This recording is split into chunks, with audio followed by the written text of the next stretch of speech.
Doctor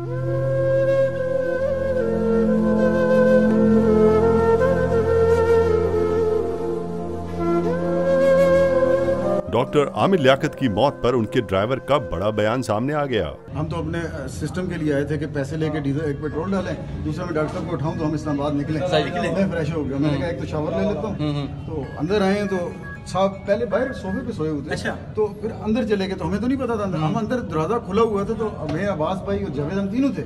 जब अंदर गए तो अंदर देखा तो डॉक्टर साहब सोफे पे पड़े हुए। 7 साल से आमिर लियाकत के साथ काम कर रहा था। आमिर लियाकत के ड्राइवर जावेद की गुफ्तगू। धुआं भरने से मेरी और आमिर भाई की तबीयत खराब हुई तो मैंने मुमताज और बाहर मौजूद दुकानदारों को आवाज दी। हमने हलाया, पानी मेरे पास बोतल की थी, मैं उससे पानी पी रहा, मैंने पानी छिड़का ऊपर, सबको हलाया क्योंकि मेरा उस टाइम खुद इतना तेज था ना हार्ट बीट, तो मैं किसी को चेक नहीं कर सकता। मैं बल्कि 1-2 बंदे, फिर बाहर से काफी लोग आ गए। अच्छा। तो हमने कहा यार इनका चेक तो करो।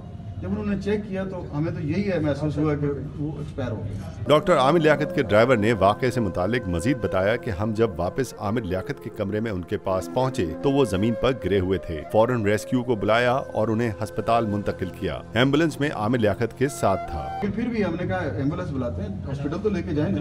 बेटी पहुंचने वाली है, उनका खानदान सिर्फ 2 बंदों का है, बेटा और बेटी, बस इनका कोई भी। अफसोसनाक वाक़े से मुतालिक मजीद बताते हुए जावेद का कहना था अस्पताल जाकर मालूम हुआ कि आमिर लियाकत इंतकाल कर चुके हैं। उनके अहले खाना को इत्तला दी। अहले खाना ने कहा कि घर जाओ और पुलिस को बयान रिकॉर्ड कराओ।